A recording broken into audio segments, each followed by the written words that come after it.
নির্বাচনের ডেট নিয়ে যাতে আসলে কোনো ধরনের ষড়যন্ত্র না হয়, বাট আমরা যাতে কখনোই এতটুকু নিজেদের মধ্যে অনাস্থা পোষণ না করি যে আমাদের মধ্যে ষড়যন্ত্রের কোনো বীজ থাকতে পারে, যে প্রবাসীরা প্রথমবারের মতো ভোটটা দিতে পারবে এবং সেটাতে যদি এই ধরনের কলঙ্কের ছাপ লেগে যায় সেটা তো আসলে XYZ সবার জন্যই লজ্জাজনক ব্যাপার হবে। ভোটের সামনে রয়েছে ভোট, আর রাজনীতিও এখন উত্তপ্ত।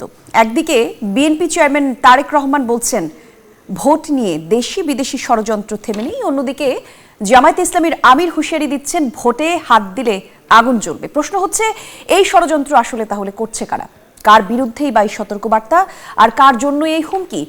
নির্বাচন আদৌ শান্তিপূর্ণ পথে এগোচ্ছে কিনা, নাকি আবারও অন্ধকার গলির রাজনীতির দিকে পড়ছে দেশ? আজ মুখোমুখি সেই প্রশ্নগুলোর উত্তরই আমরা জানতে চাই দর্শক, আর জানতে চাই ভোটের নিরাপত্তা আসলে কার হাতে। আর সে কারণেই আপনাদেরকে সবাইকে আমন্ত্রণ জানাতে চাই মধুমতি ব্যাংক পিএলসি নতুন বাংলাদেশের আয়োজনে। আমি জান্নাতুল কলি আপনাদের সঙ্গে আছি আলোচনার জন্য। আজকে স্টুডিওতে আমন্ত্রণ জানিয়েছি আলাউদ্দিন মোহাম্মদ, যুগ্ম আহ্বায়ক ও আন্তর্জাতিক বিষয়ক সম্পাদক এনসিপি, আছেন সাইয়েদ আব্দুল্লাহ, সাংবাদিক এবং রাজনীতি অ্যাক্টিভিস্ট।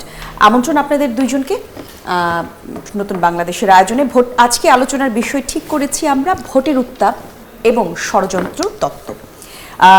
যে বিষয়টি নিয়ে শুরুতেই কথা বলতে চাই, নির্বাচন নিয়ে দুই প্রধান প্রতিদ্বন্দ্বী দল যদি বলি, বিএনপি এবং জামায়াত, এদের দুইজনের মধ্যেই যে আমরা দেখছি কথার লড়াই চলছে, সেই জায়গা থেকে দুই দলের প্রধান নেতারা পরস্পর বিরোধী বক্তব্য দিচ্ছেন। যে ষড়যন্ত্রের কথা তারা বলছেন, ভোট নিয়ে আসলে ষড়যন্ত্র করছে তাহলে কারা? দুই পক্ষই তো পাশাপাশি বলছেন যে ষড়যন্ত্রের কথা, আসলে কারা ষড়যন্ত্র করছেন? আপনি আমার কাছে শুনতে যাচ্ছেন? আপনার কাছে শুনতে চাচ্ছি। আপনাকে ধন্যবাদ। আমার সহ-আলোচক সাইয়েদ আব্দুল্লাহ এবং যারা দেখছেন সবাইকে শুভেচ্ছা জানাচ্ছি।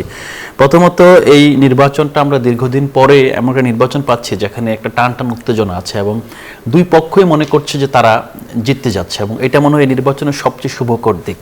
কারণ একটা প্রতিযোগিতা যখন দুই পক্ষেরই জেতার প্রবণতা অথবা জেতার আপনার সম্ভাবনা থাকে, তখন কিন্তু আসলে কেউ মাঠ ছেড়ে যায় না এবং সবাই পরীক্ষাটা হোক সেটা চায়। এখন কিন্তু আপনি যদি দুইটা জোট দেখেন, দুইটা জোটই চায় নির্বাচনটা যে কোনো মূল্যে 12 তারিখে হতে হবে, কারণ দুইটা জোটই মনে করছে যে তারাই সরকার গঠন করতে পারে অথবা সরকার গঠনের কাছাকাছি যেতে পারে। তো এই একটা জায়গা আমার মনে হয় যে এই নির্বাচন আমাদের প্রজন্মের জন্য অন্তত একটা শ্রেষ্ঠ মুহূর্ত বলে আমরা মনে করছি। কারণ আমরা দীর্ঘদিন ধরে দেখেছি শুধুমাত্র আপনার ক্যাম্পাসে নির্বাচন না, ক্যাম্পাসে নির্বাচন তো নতুন হলো এই গণঅভ্যুত্থানের পরপর, তার পূর্ব আপনার মনে আছে যে স্কুলে নির্বাচন হওয়ার একটা সুযোগ তৈরি করেছিল এর আগের সরকার। তারপর আমরা দেখেছি যে আপনার বিভিন্ন প্রতিষ্ঠানে যখন নির্বাচন হয় অথবা আপনার ইভেন চলচ্চিত্র সমিতি নির্বাচন হয়, এই নির্বাচন নিয়ে কিন্তু মানুষের অনেক আগ্রহ তৈরি হয়েছিল। আগ্রহের জায়গাটা কি, যে মানুষ আসলে কোথাও খুঁজে পাচ্ছিল না যেখানে আসলে সত্যিকার অর্থে প্রতিযোগিতার মাধ্যমে নেতৃত্ব এবং প্রতিষ্ঠানগুলো আপনার পরিচালিত হবে, সেটা কিন্তু হয় নাই। এখন যেটা হয়েছে, এখন একটা সম্ভাবনা তৈরি হয়েছে যে না, এখানে আসলে ওই যে একটা কবিতা আছে না যে বিনা যুদ্ধে নাহি দেব সুচেগ্র মেদিনী, বিষয়টা হলো যে কেউ কাউকে এক বিন্দু ছাড় দিবে না, হ্যাঁ একদম পুরোটাই আসলে নেওয়ার চেষ্টা করছে, এটা শুভকর দিক। দ্বিতীয়ত হলো রাজনৈতিক নেতৃত্বের দুইটা বলয়ের মধ্যে আমরা দেখতে পাচ্ছি তারাও কিন্তু একে অপরকে ছেড়ে কথা বলছে না। আমার মনে হয় ছেড়ে কথা না বলাটাই স্বাভাবিক, এবং এটা যতক্ষণ পর্যন্ত আপনার ব্যক্তি আক্রমণ, আগে আমরা দেখেছি যে আপনার একেবারেই মানে কদর্য ব্যক্তি আক্রমণ হয়েছিল, কখনোই আসলে আপনার যদি শেখ হাসিনা এবং তার যেই আপনার মন্ত্রী সভাসদ তাদের বক্তব্য শুনেন, একটা মানুষের আসলে বেডরুম থেকে শুরু করে তার পার্সোনাল লাইফের এমন কিছু ছিল না যেগুলো আসলে আলোচনা আসে না, যদিও সেখানে কোনো প্রতিযোগিতা ছিল না। কিন্তু এখন আমরা এই ভয় মানে এই জায়গাটা আমরা একটা সতর্ক বার্তা সবাইকে উদ্দেশ্যে রাখতে চাই যে আমরা আসলে প্রতিযোগিতার রুলসগুলো যাতে ভুলে না যাই। গণঅভ্যুত্থানের পর অন্তত আমরা যে একটা নতুন বাস্তবতা প্রবেশ করেছি, সেখানে একটা আপনার আত্মমর্যাদার যে রাজনীতি, ব্যক্তি স্বাতন্ত্র্যবাদ এবং একজন ব্যক্তি আরেকজন ব্যক্তির আপনার সীমা অতিক্রম করবে না প্রাইভেসির, তো সেই জায়গাগুলো যদি আমরা আসলে রেসপেক্ট করে এই আলোচনা, এই সংলাপ এবং এই মৃদু বিতর্ক চালিয়ে যেতে পারি, আমার মনে হয় এটা একটা শুভকর দিকে বয়ে নিয়ে আসবে। দ্বিতীয়ত হলো শঙ্কার জায়গাটা, ষড়যন্ত্রের জায়গাটা। ষড়যন্ত্রের জায়গাটা তো আসলে বাস্তব। আমরা দেখেছি এই নির্বাচন তো আসলে এটা মানে একেবারে স্বাভাবিকভাবে গণঅভ্যুত্থানের পরপর সরকার এসেই একটা টাইমলাইন ঠিক করে কিন্তু দেয় নাই। নির্বাচনটা কিন্তু শেষ পর্যন্ত এমন একটা সময় আপনার হয়েছে, যেমন আমরা গত আপনার 4 মাস কি 5 মাস পূর্বে যখন লন্ডন বৈঠক হয়েছিল, তখনই কিন্তু আপনার প্রথম এপ্রিল থেকে এটা ফেব্রুয়ারিতে নিয়ে আসা হয়। তো এটার মাধ্যমে দুইটা আপনার মানে প্রথমত একটা খুব খারাপ কাজ হয়েছে, মানে আপনার নির্বাচনটা কবে হবে এটা যদি আপনার সুস্পষ্ট একটা টাইমলাইন দেওয়া যেত আগে থেকেই, তখন কিন্তু একটা বড় আপনার যেটা সুবিধা হতো সেটা হলো রাজনৈতিক দলগুলো এই নির্বাচন কবে হবে না হবে এই জায়গায় বিতর্ক না করে তারা হয়তো অন্য কনস্ট্রাকটিভ কোনো কিছুতে মনোযোগ দিতে পারতো। দ্বিতীয়ত হলো এটা হয়তো আর একটা বড় আমি স্ট্র্যাটেজি মনে করি যে এখানে নির্বাচন না হওয়ার জন্য কিন্তু দেশের ভিতরে এবং বাইরে এখানে শক্তি খুব তৎপর আছে, তো সেই শক্তিটাকেও সামহাও আমার মনে হয় পাশ কাটিয়ে গিয়ে এই নির্বাচনের ডেট ঘোষণা করতে হয়েছে। সো আমি ষড়যন্ত্রের কথা যখন বলবো, ষড়যন্ত্র শুধুমাত্র আপনার মানে যেই দুইটা পক্ষ প্রতিযোগিতা করছে এই দুইটা পক্ষ একে অপরকে ষড়যন্ত্র করবে নির্বাচন বানচালের জন্য, আমি এটা বিশ্বাস করি না। যদি এটা হয় এটা তৃতীয় কোনো পক্ষ থেকে এটা আসতে পারে, এবং সেই জায়গায় দুইটা পক্ষকে উচিত যে অন্তত ইনফরমালি হলো একটা জায়গায় একমত হওয়া, যে না অন্তত এনি হাউ নির্বাচনের ডেট নিয়ে যাতে আসলে কোনো ধরনের ষড়যন্ত্র না হয়, এবং এই ষড়যন্ত্রের জায়গায় তারা আমরা একে অপরকে সতর্ক করব, বাট আমরা যাতে কখনোই এতটুকু নিজেদের মধ্যে অনাস্থা পোষণ না করি যে আমাদের মধ্যে ষড়যন্ত্রের কোনো বীজ থাকতে পারে। তো সেটা যদি হয় তাহলে আমার মনে হয় যে এই ষড়যন্ত্রের সতর্ক বার্তাটা জরুরি, এবং এটা আমাদের নির্বাচনী সংস্কৃতি এবং তাদের প্রতিপক্ষের যে আপনার প্রতিযোগিতার জন্য আপনার সহায়কই হবে, এটা বরং আপনার দূরত্ব কিংবা এটাকে আপনার নেতিবাচক দিকে যাবে না। ধন্যবাদ আপনাকে আলাউদ্দিন মোহাম্মদ, আপনাকে অসংখ্য ধন্যবাদ।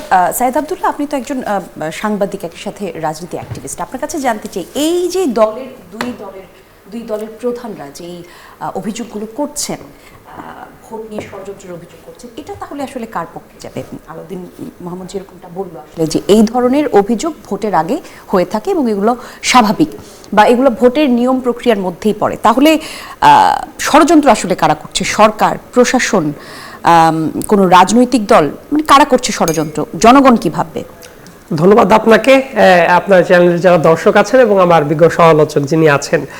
সো আসার কথাটাই আমি দিয়ে শুরু করতে চাই যে ওই যে কথাটা হচ্ছে যে বাংলাদেশে যে একটা ইলেকশন হচ্ছে, ইলেকশন হলে তো একটু কথার যুদ্ধ তো চলতেই থাকবে, এবং এটা তো বরং একটা ভালো সিগন্যাল দেয় যে মানুষ একটা প্রতিযোগিতা মুখর একটা ইলেকশন দেখতে যাচ্ছে। এবং কথার এই যুদ্ধ যদি থেমে যায় তাহলে তো দিন শেষে আসলে ইলেকশনের যে ভাইব, ধরেন যে যারা জনগণ যারা ইলেকশনটাকে উৎসব হিসেবে চিন্তা করে তারা তো আসলে সেই মজাটাই পাবে না। সো রেদার এই ব্যাপারটা ভালো, আনটিল অর আনলেস ওই যে যেটা ভাই বলছিলেন যে যতক্ষণ পর্যন্ত না কদর্য কোনো আক্রমণ শুরু হচ্ছে, অথবা এমন কোনো মিথ্যা প্রতিশ্রুতি, অথবা এমন কোনো ইমোশন নিয়ে টানাটানি যে ব্যাপারটা আসলে বাস্তবসম্মত না, অথবা খুবই নোংরা লেভেলের, সেই ব্যাপারগুলো যদি না থাকে, তাতে করে এই আলাপ আলোচনা টুকটাক অতীতেও ছিল, এবং এটা শুধু বাংলাদেশের ক্ষেত্রে যে ব্যাপারটা এমন তা না। আমেরিকার ইলেকশন প্যাটার্ন যদি খেয়াল করে দেখেন, সে জায়গায় তো এরকম চলতে থাকে, ব্রিটেনেও চলতে থাকে, এমনকি পৃথিবীর সভ্য ডেমোক্রেসি যেসব জায়গায় আছে প্রত্যেকটা জায়গাতেই থাকে। Rather let me focus on a very different thing. এই কথার যুদ্ধ বা কথার জায়গাগুলো অনেক ক্ষেত্রে পলিটিক্যাল রেটোরিকের রূপ নেয়। এই রূপটা যদি এমন হয় যে পলিসি নির্ভর কাজ যদি হয়, তাইলে ধরেন যে দেশের যারা সাধারণ মানুষ থাকে তাদের জন্য সুবিধাটা হয়, রাইট? লেটস সে ধরেন যে এই টকশোটাই বসে বসে টি স্টলে বসে বসে যারা দেখছেন, ওই যে চা বানাচ্ছেন উনি যদি বুঝতে পারেন যে না তার জীবনের সাথে কি কি রিলেটেড, যে ওই গ্রামে থেকে একটা কন্যা সন্তান তার পড়াশোনা করার মতো যথেষ্ট পরিমাণ ফ্যাসিলিটি থাকবে কিনা, বা ওনার মুরব্বী বাবা মা অসুস্থ হইলে ঠিক মতো ট্রিটমেন্টটা পাবে কিনা, বা উনার থানায় গিয়ে হেনস্থার শিকার হইতে হবে না, বা পলিটিক্যাল কোনো পান্ডা লেটসে কোনো নাগরিক সেবা পাওয়ার জন্য অমুক মেম্বারের লোক না হইলে আমি পাবো না, অমুক চেয়ারম্যানের লোক না হইলে আমি পাবো না, এইটাই ভয় ভীতিটা থাকবে না। মানুষ কিন্তু আসলে এগুলা দেখতে চায়। সো এই কাজগুলো করার জন্য আসলে কি করা দরকার, যে স্পেসিফিক প্ল্যান, যে আপনার জন্য আমরা এইটা করতে চাচ্ছি, আপনার জন্য এইটা করতে চাচ্ছি। এখন প্রশ্ন আসতে পারে যা যা প্ল্যান হবে সব কি এক্সিকিউট করা সম্ভব কিনা? Probably no. মানে আপনার একটা জেনুইন ইন্টেনশন আছে কিনা এটা খুব গুরুত্বপূর্ণ। হয়তো বা করতে গেলে, পাইলটিং করতে গেলে অনেক জায়গায় অনেক সংকটটা হবে। সো এই তর্ক বিতর্ক যদি চলতে থাকে, দ্যাট ইজ প্রিটি কুল। আচ্ছা, ঝামেলাটা হইল ষড়যন্ত্রের কথা যে জায়গা থেকে বলছিলেন, এই ষড়যন্ত্রের কথাটা শুধুমাত্র যদি বলেন যে পলিটিক্যাল দলগুলাই বলছে, ব্যাপারটা কি এমন? আমি কয়েকটা সুস্পষ্ট উদাহরণ দিই, তাহলে মনে হবে যে এটা আসাটা খুবই স্বাভাবিক। প্রফেসর ডক্টর মোহাম্মদ ইউনূসও কিন্তু অতীতে বহুবার করে ওয়ার্নিং দিয়েছেন যে কঠিন সময় হতে পারে, ইলেকশনটা অনেক চ্যালেঞ্জের মুখে পড়তে পারে। এমনকি আপনি যদি কিছু সিগন্যাল যদি খেয়াল করে দেখেন, ইলেকশনের আগেই যেদিন তফসিল ঘোষণা করা হয়েছিল, আমাদের ভাই শরীফ ওসমান হাদিকে 24 ঘন্টাও যায়নি ঢাকার রাস্তায় প্রকাশ্য দিবালোকে যেভাবে গুলি করার পরে আসামিরা চলে গেল, তারপর কিন্তু দেখেন তার আর কোনো হদিস পাওয়া গেল না। এমনকি সেই বিচারের অবস্থাটাও কেমন যেন মনে হচ্ছে যে ঠিক লাইনে নাই। তারপর খেয়াল করে যদি দেখেন আরো অনেক জায়গায়, যশোরের কথা যদি বলেন, চট্টগ্রামের কথা যদি বলেন, এমনকি এই যে কারণ বাজারে আরেকজনের কথা যদি বলেন, বিএনপিরও কিছু অ্যাক্টিভিস্ট তারাও কিন্তু এই ধরনের খুনের শিকার হয়েছেন। একই সাথে বাংলাদেশে কিছু কিছু জায়গায় মনে হচ্ছে যেহেতু পলাতক স্বৈরাচার যারা ছিলেন সেই জায়গাটা তারা আসলে ইলেকশনের ভেতর কি ধরনের মানে মানুষকে বিভ্রান্ত করার চেষ্টা করে বা কোনো কিছু করার চেষ্টা করে, এই ব্যাপারটাও কিন্তু বিবেচনায় নেওয়া দরকার। আবার মাথায় রাখতে হবে যেহেতু এই ইলেকশনটা ন্যাশনাল ইলেকশন তো বটে, একসাথে যেহেতু গণভোটের মতো ব্যাপার আছে, সো মানুষেরও কিন্তু অন্য টাইমে ইলেকশনের জন্য ইলেকশনের কেন্দ্রে ইলেকশনের বুথে যতক্ষণ থাকতে হতো তার চেয়ে বেশি সময় থাকতে হচ্ছে, বা তার একই সাথে দুইটা ব্যাপার নিয়ে ভাবতে হচ্ছে। এই ব্যাপারগুলো নিয়ে অনেক জায়গা থেকে বিশৃঙ্খলা করার মতো কিন্তু পরিকল্পনা অনেকে করতেই পারে। আর বাংলাদেশটা অনেক ধরনের সংকট তো দেখা যাচ্ছে যে এটাকে মনে হচ্ছে সার্বিক ব্যবস্থার কথা বললাম, তৃতীয় কোনো পার্টি দেশের বাইরে থেকে তারা হয়তো বা চায় যে বাংলাদেশ কখনো পরাশক্তিদের ব্যাটেল গ্রাউন্ড হয়ে যাক, এবং সেটা ডেফিনেটলি আমরা অ্যাফোর্ড করতে পারবো না। সো এই ধরনের কিছু কিছু হয়তো বা এখন পর্যন্ত ভিজিবল না, কিন্তু কিছু কিছু জায়গায় মনে হচ্ছে ইনভিজিবল কিছু থ্রেট আছে, সেটা আমরা কালেকটিভলি সবাই মিলে যদি উতরে যেতে পারি সেটা হবে দেশ ও জাতির জন্য ভালো। আমরা চাই না যে এই ধরনের সংকটটা তৈরি হোক, কিন্তু কিছু কিছু সিমটম তো অবশ্যই আছে। জি, ধন্যবাদ আপনাকে। কিছু প্রশ্ন রাখতে চেয়েছিলাম আমি, একটা বিরতিতে যাব এখন আমরা, বিরতি থেকে ফিরে এসে প্রশ্নগুলি আপনাদেরকে করতে চাই। মূলত রাজনৈতিক দলের যেই ষড়যন্ত্রের কথা আমরা বলছিলাম সেই জায়গাতে তারেক রহমান বলেছেন প্রবাসী ব্যালট দখলের একটা অভিযোগ তুলেছেন তিনি, আর যদি আসলেই সেই অভিযোগ সত্য হয় সেক্ষেত্রে প্রায় 15 লাখ ভোট ধারণা করা হচ্ছে যে প্রবাসীদের ভোট হতে পারে। সেই ক্ষেত্রে কিরকম ব্যবস্থা নেওয়া হবে? সেটা কি আইনি কোনো পরিপ্রেক্ষিতে ব্যবস্থা নেওয়া হবে নাকি সাংবিধানিক পরিপ্রেক্ষিতে সেই ক্ষেত্রে ব্যবস্থা নেওয়া হবে? সেই প্রশ্নের উত্তরগুলো আমরা জানতে চাই, কারণ ভোট তো একদমই সন্নিকটে, আর মাত্র হাতে কয়েকটা দিন বাকি। সেই জায়গাতে কি সিদ্ধান্ত হবে এই বিষয়গুলো নিয়ে আমরা একটু কথা বলতে চাই। তবে তার আগে দর্শক, নতুন বাংলাদেশের আয়োজনে আমরা একটা ছোট্ট বিরতিতে যাচ্ছি, ফিরবো কিছুক্ষণের মধ্যেই, সঙ্গে থাকুন। আরো একবার আমন্ত্রণ দর্শক, দেখছেন নতুন বাংলাদেশের আয়োজন। আমি জান্নাতুল কুলি আপনাদের সঙ্গে আছি। আলোচনার জন্য আজকে স্টুডিওতে আছেন আলাউদ্দিন মোহাম্মদ আর সাথে আছেন সাইদ আব্দুল্লাহ। কথা বলছিলাম আমরা, বিষয় ঠিক করেছি আজকে ভোটের উত্তাপ এবং ষড়যন্ত্র তত্ত্ব, আর সেই বিষয় নিয়েই প্রশ্ন রেখে গিয়েছিলাম সাইদ আব্দুল্লাহর কাছে। একটু আলাউদ্দিন মোহাম্মদ আপনার কাছেও আসতে চাই, আপনাকে দিয়ে শুরু করতে চাই। জামায়াতের আমির বলেছেন ভোটে হাত দিলে আগুন জ্বলবে। এই যে হাত দিলে আগুন জ্বলবে, এটা কি রাজনৈতিক বক্তব্য নাকি সরাসরি ওই মব সহিংসতার একটা প্রভাব? আমরা কি ভাববো, সাধারণ মানুষ কি ভাববে? না, মব সহিংসতা আমার মনে হয় এই মন্তব্যের সাথে যায় না।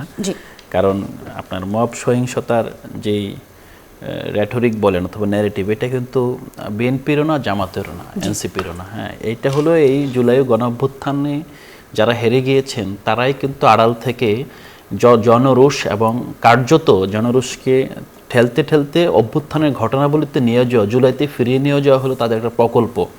সো আমি এখানে এটা তারেক রহমান সাহেব হোক আর ডাক্তার শফিক সাহেব হোক, আমি কারোর বক্তব্যের সাথে, কারোর কথাবার্তার সাথে কিংবা বিএনপি, এনসিপি, জামাতের নেতৃবৃন্দের কর্মকাণ্ডের সাথে মবটা যুক্ত হয়ে যাক সেটা আমি ব্যক্তিগতভাবে চাই না। তাহলে কি এইভাবে প্রশ্নটা করতে পারি কিনা যে মানে জামায়াত নিশ্চিত করতে পারবে কিনা যে তাদের নেতাকর্মীরা, সমর্থকরা কোনোভাবেই কোনো সহিংসতায় জড়াবে না? না, প্রথমত এটা নিশ্চিত করা সম্ভব নয়। এটা কোনোভাবেই জামাত কিংবা বিএনপি একক শক্তির বলে এটা আপনার নিশ্চিত করা সম্ভব নয় যে আমি সহিংসতা জড়াবো না। এটাকে প্রথমে বুঝতে হবে সহিংসতাটা আসলে কখন হতে পারে। বাংলাদেশের দীর্ঘদিনের আপনার ভোটের রাজনীতির যেই সিলসিলা চলে আসছে, আমরা দেখছি যে সেখানে কিছু কিছু জায়গায় কেন্দ্র দখল হয়ে যায়, কিছু গ্রাম থাকে, কিছু কেন্দ্র থাকে যেখানে আপনার একটি দলের একক আধিপত্য থাকে, তখন সেখানে এজেন্টকে বের করে দিয়ে আপনার পুরো কেন্দ্র ভোট কেটে ফেলে। এটা কিন্তু দীর্ঘদিন ধরে এরকম প্রবণতা কোথাও না কোথাও বিভিন্ন ইয়াতে চলে আসে, হয়তো বা হোলিস্টিক্যালি এটা চলে না, এটা পার্শিয়ালি চলে। ধরেন এটা আপনি স্থানীয় সরকার নির্বাচনও চলে। তো যখন এই সহিংসতাটা কখন হতে পারে, এবং আমরা দেখেছি জামাত ইসলাম শুধুমাত্র আপনার জাতীয় নির্বাচনই নয়, যখন ক্যাম্পাসে নির্বাচন হয়েছে তখন ঢাকা বিশ্ববিদ্যালয় ক্যাম্পাসকে জামাত ইসলাম ঘেরাও করে রেখেছিল, এবং তাদের দেখা দেখি বিএনপিও শাহবাগ এবং হাতিরপুল কিছু এলাকায় বিএনপিও গিয়ে অবস্থান নেয়। তার মানে ভিতরে নির্বাচন হচ্ছে, এই নির্বাচনকে সুরক্ষা দেওয়ার জন্য বাহিরে তারা ক্যাম্পাসে, এবং যারা ক্যাম্পাসের সাথে সংশ্লিষ্ট নয়। তাহলে আইন শৃঙ্খলা বাহিনীর কাজ কি হবে? মানে আইন শৃঙ্খলা বাহিনীর কাজ, আমি আইন শৃঙ্খলা বাহিনীর কাজটা পরে আসছি। প্রথমত এই কাজটা তো আইন শৃঙ্খলা বাহিনীর করার কথা ছিল। তাই তো যেহেতু আমরা আইনশৃঙ্খলা বাহিনীর উপরে, বিশেষ করে ক্যাম্পাসও তো আমি বলবো না যে আইনশৃঙ্খলা বাহিনী কিছু করার আছে, বাট ক্যাম্পাসের নির্বাচনটাকে জাতীয় পর্যায়ে আসলে নিয়ে গিয়েছে কারা, এই প্রশ্নটাও দিতে হবে, কিন্তু সেটা আমার আলোচনার বিষয় না। যেহেতু ক্যাম্পাসে নির্বাচন আর ক্যাম্পাসে সীমাবদ্ধ ছিল না, এটাকে একটা আপনার জাতীয় নির্বাচনের অথবা আপনার এই ফলাফলকে জাতীয় ফলাফলের একটা আপনার প্রক্সি হিসেবে প্রকাশ করার একটা প্রবণতা ছিল। তাই ধরেন আপনারা এখানে বাইরের লোকজনও চলে আসছে। কিন্তু আপনি যদি নির্বাচন, জাতীয় নির্বাচন দেখেন, সেক্ষেত্রে অবশ্যই আইনশৃঙ্খলা বাহিনীর দায়িত্ব আপনার কেন্দ্রগুলোকে পাহারা দেওয়া, নিরাপদে আপনার ব্যালট বক্স এবং ভোটের রেজাল্ট সংশ্লিষ্ট রিটার্নিং কর্মকর্তার দপ্তরে এনে ফলাফল ঘোষণা পর্যন্ত সেখানে নিরাপত্তার বিধান করা। যেহেতু এখানে একটা সংশয় দেখা দিয়েছে, এখানে কিন্তু আপনার দুইটা দলই কিন্তু কেন্দ্র পাহারা দেওয়ার কথা ওপেনলি বলছে, এবং কেন্দ্র পাহারা দেওয়া বলতে এমন না ধরেন আপনার মারামারি করা, পাহারা দেওয়া বলেছেন হাত দিলে আগুন জ্বলবে, সেই কারণেই প্রশ্ন। হ্যাঁ, হাত দিলে, এটাই আমি এই পয়েন্টে আসছি। যদি উনি কিন্তু রিঅ্যাকশনারি বলেছেন, যদি কেউ হাত দেয় তখন সেখানে মানে আবার সে হাতে আপনার হাত লাগবে, মানে ঘর্ষণ হলে তো আগুন জ্বলে, তাই না? এখন কিন্তু যদি এটা এমন হয়, ধরুন আপনি হাত দিয়েছেন, পাল্টা আমিও হাত দিয়েছি, তখন সেখানে আগুন জ্বলাটা স্বাভাবিক। এবং আমি এটাকেও মনে করি যে এটা রাজনৈতিক বক্তব্য, একই সাথে এটা সতর্ক বার্তা। কারণ আমাদের বাংলাদেশের তৃণমূলে গ্রামে গঞ্জে, আমি বলছি না যে আপনার আমরা যারা যে কোনো রাজনৈতিক দলের শীর্ষ নেতৃত্ব কিন্তু এখন বেশিরভাগ কমিটেড কি তারা নতুন রাজনৈতিক সংস্কৃতি আসলে গড়তে চায়। কিন্তু আপনি যেই তৃণমূলের নেতা, ইউনিয়নের নেতা, ওয়ার্ডের নেতা, তাদেরকে তো আপনার সেই চিন্তা এখন পর্যন্ত সঞ্চার করতে পারেন নাই বলেই তো আপনার বাজার দখল নিয়ে, ঘাট দখল নিয়ে খুনাখুনি চলছে, আজ পর্যন্ত চলছে, দলের ভিতরে চলছে, দলের বাইরে চলছে। সেই জায়গায় কি আপনি যেই আমরা সুশীলীয় কায়দায় যদি বলি যে ঠিক আছে একদম সংঘাতহীন নির্বাচন হবে, তাহলে সংঘাত হবে না। বিএনপি আওয়ামী লীগের যে লাস্ট নির্বাচন, এটা কিন্তু অপেক্ষাকৃত সংঘাতহীন ছিল, আমিডামি নির্বাচন। কেন সংঘাতহীন ছিল? যখন যে এখানে হারার অথবা যার মনে হচ্ছে আমি ফাইট করতে পারবো না, সে অনেকটা মাঠ ছেড়ে দিয়েছে। হ্যাঁ, মোটামুটি আপনার এখানে আমি কিন্তু বলছি ওই আমিডামির ভিতরেই কিন্তু বলছি, এমন কিন্তু বলছি না যে বিএনপি জামাত জোট মাঠ ছেড়ে দিয়েছে। ওদের মধ্যে তারা আসলে সংঘাতে যায় নাই, নিজেদের মধ্যে আপনার সংঘাত কার সাথে করবে, সংঘাতের যে হুমকিটা। আমি আরেকটা জায়গা থেকে বলছি যে পিস অ্যান্ড কনফ্লিক্টের যে একটা নেসেসারি থিওরি, এটা জোহান গাল্টুং এর দেওয়া, সেটা হলো যে আপনি যখন শান্তি চাইবেন, পিস চাইবেন, পিস হলো আপনার কনফ্লিক্টের ফল। আপনি যখন পিস চাইবেন, সাস্টেনেবল পিস, সেখানে আপনার কনফ্লিক্ট ইজ নেসেসারি সামটাইমস। আপনি অনেকগুলো জায়গায় আপনি দেখেন যে আপনি আমাকে মারবেন, আমি মারবো, অনেক অন্যায্য কাজ হচ্ছে, আপনি কেউ বাধা দিতে পারছে না, সেখানে কিন্তু শান্তি আসবে না। শান্তি আসবে যখন আপনি বল প্রয়োগ করছেন, আপনাকে পাল্টা বল আপনার অথবা পাল্টা চাপ হজম করার জন্য প্রস্তুত থাকা, সে অবস্থায় কিন্তু একটা ডেটারেন্স তৈরি হয়। আমি মনে করছি ডাক্তার শফিকের আজকের বক্তব্য এটা বিএনপির জোটের জন্য ডেটারেন্স হিসেবে দেখা দিক। তারা যদি তাদের মধ্যে তৃণমূলে যদি এরকম কি উদ্ধত থাকেও, তারা যাতে ফিরে না, আসলে এখন তো আগুন জ্বলবে, আমি সেই কাজটা না করাটাই নির্বাচনের জন্য ভালো হবে। ধন্যবাদ আপনাকে। সাইদ আব্দুল্লাহ, আপনার কাছে যে প্রশ্নটি রেখে গিয়েছিলাম সেই প্রশ্নটি আবারও করতে চাই। তারেক রহমান বলেছেন প্রবাসী ব্যালট দখলের অভিযোগ তুলেছেন তিনি। এখন এই বিষয়ে নির্দিষ্ট কোনো প্রমাণ কোন নির্বাচন কমিশনের কাছে দেওয়া হয়েছে কিনা, বা অভিযোগ যদি সত্য হয়ে থাকে, সেক্ষেত্রে এটা আসলে মানে কোন প্রক্রিয়ায় সমাধান করা হবে? আইনি প্রক্রিয়ায়, সাংবিধানিক প্রক্রিয়ায়? কারণ যেটি বলছিলাম যে ভোটার সংখ্যা কিন্তু কম নয়, 15 লাখের কিছু বেশি হতে পারে ভোটার সংখ্যা। যে কোনো ফলাফল বদলে দেবার মতো একটা ভোটার সংখ্যা কিন্তু এখানে আছে। কি প্রক্রিয়ায় এই সমাধান হবে? প্রবাসীরা যে ভোট দিতে পারছে এবার, এটাকে আমি অবশ্যই ঐতিহাসিক একটা ঘটনা বলে মনে করি এবং একটা মর্যাদার প্রতিষ্ঠিত হয়েছে বলে আমি মনে করি। এবং যারা যারা এই প্রক্রিয়ার সাথে জড়িত ছিলেন, প্রবাসী ভাইদের ভোটের অধিকারের ক্ষেত্রে, এই ব্যাপারটা আসলে আমার কাছে মনে হয় যে অবশ্যই সাধুবাদ জানানো উচিত, irrespective of your political parties, যে এটা আসলে খুবই সিগনিফিক্যান্ট একটা ঘটনা। সো প্রথমবারের মতো যেহেতু প্রবাসীরা এইভাবে ভোট দেওয়ার সুযোগটা পাচ্ছে, এই ব্যাপারে অনেকগুলা কিন্তু চ্যালেঞ্জ আছে। কারণ বাংলাদেশের প্রবাসীরা কোন কোন এলাকায় থাকে, কিভাবে থাকে এবং তাদের লাইফস্টাইলটা কেমন হয়, এটার সাথে ডিপেন্ড করে দেখবেন যে তাদের ওপরে কিছু কিছু লোক তৈরি হয় যারা ওই মানুষগুলোকে কন্ট্রোল করার চেষ্টা করে।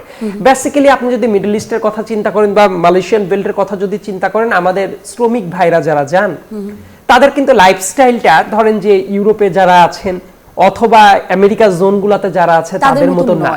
সো এই জায়গাগুলোতে আসলে কন্ট্রোল করাটা অনেক ক্ষেত্রে মুশকিল হইতে পারে। তার কারণ হলো তাদের জীবনের রুটি রুজি অনেক কিছুই দেখা যায় যে তারা যেভাবে চায় সেভাবে হয় না, রাদার একটা থার্ড পার্টি থাকে, তারা যেভাবে কন্ট্রোল করার চেষ্টা করে সেভাবেই হয়।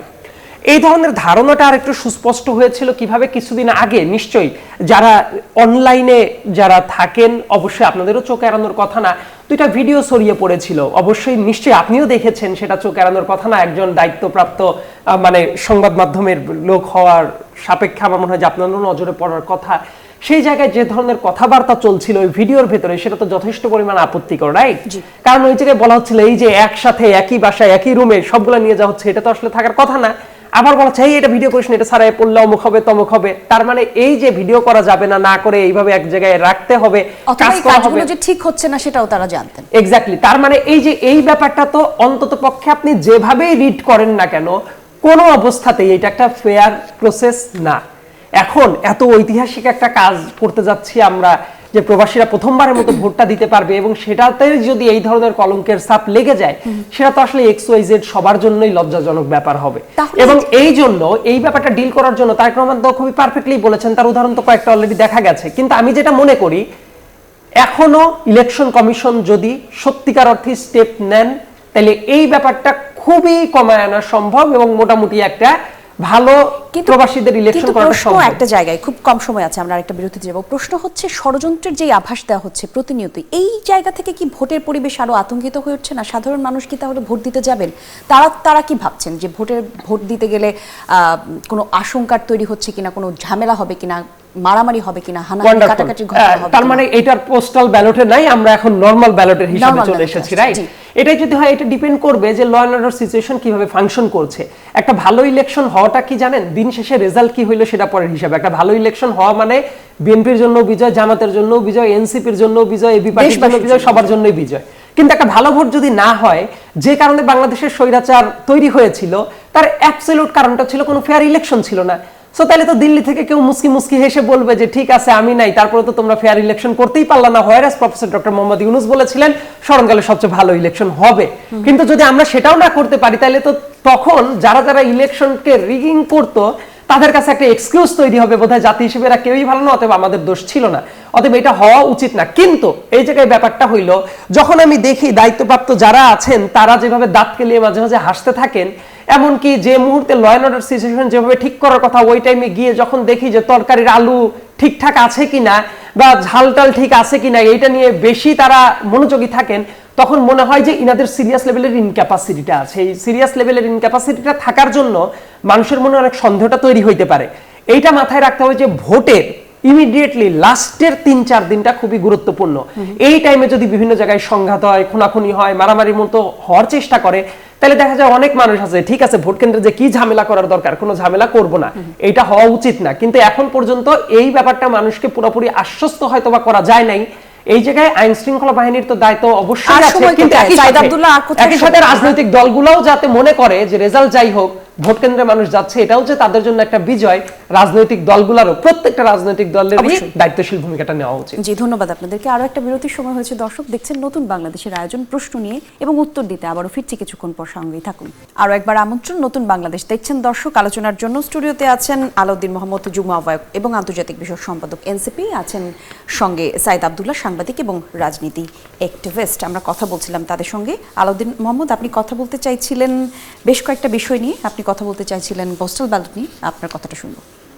আচ্ছা, পোস্টাল ব্যালট নিয়ে যে বিষয়টা হচ্ছে, আমার যেটা মনে হয় সাইদ আব্দুল্লার সাথে আমি অনেকাংশে একমত, কিন্তু প্যাটার্নটা বুঝতে হবে যে পোস্টাল ব্যালটের ক্রিটিসিজমের জায়গাটা কোথায়। জি, প্রথমত আমরা যদি মধ্যপ্রাচ্যের এবং যে পূর্ব এশিয়ার যে শ্রমিক অধ্যুষিত যে অঞ্চলগুলো আছে, সেখানকার আপনার শ্রমিকরা থাকে কিভাবে এবং তাদের সেখানে গার্ডিয়ানশিপটা কি, এই বিষয়টা যদি নজর না দেই, তাহলে কিন্তু আমরা মূলত শ্রমিকদেরও কিন্তু সামহাও তাদের অধিকারটাকেও অবমূল্যায়ন করছি। কিভাবে? প্রথমত আপনি দেখেন যে ধরেন একজন শ্রমিক একটা জায়গা অথবা একটা ফ্যাক্টরিতে হয়তো বা 300 শ্রমিক আছে, 300 শ্রমিকের পোস্টাল ব্যালট কি আলাদা আলাদাভাবে 300 জনের কাছে পৌঁছাবে না, সেটা তো কোম্পানিতে পৌঁছবে।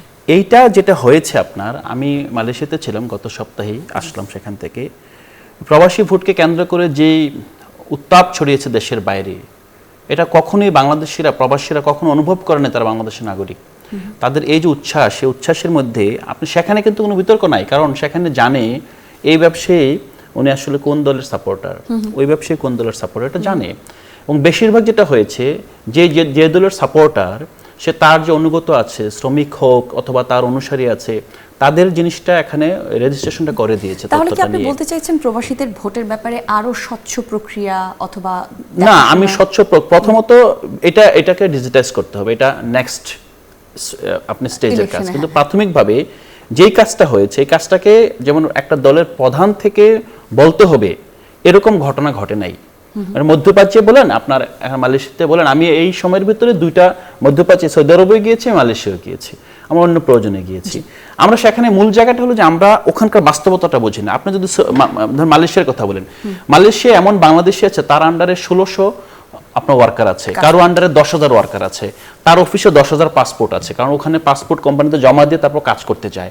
হ্যাঁ, আবার 1 বছর শেষে ওই পাসপোর্ট ওই কোম্পানি তাকে রিনিউ করে দেয় ভিসা, তারপর আবার সে ভিসার ফটোকপি নিয়ে কাজে চলে যায়। এখন তার ডকুমেন্টসটা সারা বছরের জন্য যে ব্যবসায়ী যে প্রতিষ্ঠানে থাকে, সেই প্রতিষ্ঠান ওই ওয়ার্কারের পক্ষে যদি আপনার রেজিস্ট্রেশন করে দেয়, এবং স্বাভাবিকভাবে এখানে কিন্তু শুধুমাত্র এমন না যে ধরেন কোনো নির্দিষ্ট দলই এই কাজটা করেছে, এখানে যারা আছে সবগুলো রাজনৈতিক দলে যাদের কাছে এই সুযোগ ছিল তারাই হেল্পটা করেছে। আপনি যদি ভোটার অ্যাসপেক্ট থেকে দেখেন, ভোটার কিন্তু হ্যাপি যে তার জন্য আপনার এই হ্যাসেলটা লাগে নাই।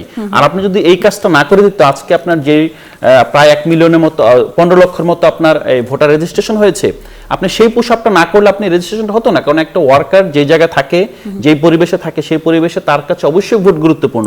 কিন্তু ভোটের জন্য সে কখনোই একদিন কি দুদিন কাজ কামাই দিবে, সেই কাজটা কিন্তু তার কাছে এতটা গুরুত্বপূর্ণ না। তো সেই ক্ষেত্রে আমার মনে হয় যারাই কথা বলছে এটা নিয়ে আরেকটু ইনভেস্টিগেট করা যায়, কারণ সব রাজনৈতিক দলের ভিতরে প্রবাসীদের সাথে ব্যবসা করে ওখানকার ব্যবসায়ী যুক্ত আছে, তাদের সাথে যদি কথাবার্তা বলে দেখা যাবে হয়তোবা কারো স্টেক বেশি হয়ে গিয়েছে, কারোটা কম, কিন্তু প্রসেসটা আমার মনে হয় এমন কিছু জায়গায় হয় না যেটা নিয়ে আসলে এখনই আপনার বড় ধরনের এটাকে স্টপ করে দেওয়া, যেমন দাবি উঠেছে এটা স্টপ করার জন্য, অথবা এটাকে সেই জায়গা তৈরি হয় নাই। এবারে যেটা হয়েছে সাইদ আব্দুল্লাহ, এবারে কিন্তু কারাগারে যারা আছেন তারা ভোট দিতে পারছেন, প্রবাসীরা ভোট দিতে পারছেন, এই সবগুলি বিষয় খুবই প্রশংসিত হয়েছে। ভোটে একটা নতুন মাত্রা যোগ হয়েছে, মানুষও বেশি আগ্রহী এবার নতুন করে রাজনীতিতে যোগ দেওয়ার। ভোটও তো খুব বেশি দূরে নয়, কাছেই চলে এসেছে। সব কিছুকে ছাপিয়ে এবারের পুরো সার্বিক রাজনৈতিক পরিস্থিতি ভোটের জন্য কতটুকু অনুকূল এবং সাধারণ মানুষ কত নির্বিঘ্নে ভোট দিতে পারবে বলে আপনি মনে করেন? শেষ প্রশ্ন, সময় খুবই কম। স্বভাবতই আমরা এই জায়গায় যেটা করতে পারি, বড়জোর প্রেডিকশনের ভিত্তিতে কিছু কথা বলতে পারি, কিন্তু ইলেকশনের আগের আবহাওয়াগুলো এমনভাবেই চেঞ্জ হয়, মানে আপনি সকালবেলাতেও বলতে পারবেন না যে বিকেল বেলায় কোনভাবে তৈরি হবে। তবে আমার কাছে যেটা মনে হয় যে জানুয়ারি মাসটা যদি শেষ হয়ে যায় নির্বিঘ্নে, তাহলে ওই যে ফেব্রুয়ারিতে আর এক সপ্তাহ থাকবে মোটামুটি প্রচারণার, ভোটের আগে তো একটা সিগনিফিকেন্ট আওয়ার্সের আগ পর্যন্ত প্রচারণাটা বন্ধ হয়ে যায়। সো জানুয়ারিটা যদি মোটামুটি ফেয়ারলি ক্লোজ করে দেওয়া যায়, তাহলে আমার মনে হয় যে মানুষ আরো বেশি আশাবাদী হতে পারবে যে না, সত্যিকার অর্থেই ভোটটা হচ্ছে, এবং মানুষ তো আশাবাদী হবে। এত বছর পরে একটা ভোট হচ্ছে, সেটা তো আশাবাদী হওয়া আসলে প্রত্যেকেরই উচিত। অনেক ধন্যবাদ আপনাদের দুজনকে আমাদেরকে সময় দিয়েছেন আজকে। দর্শক, নতুন বাংলাদেশের আয়োজন দেখছিলেন, শেষ পর্যায়ে চলে এসেছি। কালকে আবারও নতুন কোনো বিষয় নিয়ে ঠিক রাত 9টায় নিউজ 24 চ্যানেলে হাজির হয়ে যাব। সে পর্যন্ত সবাই ভালো থাকুন, সুস্থ থাকুন।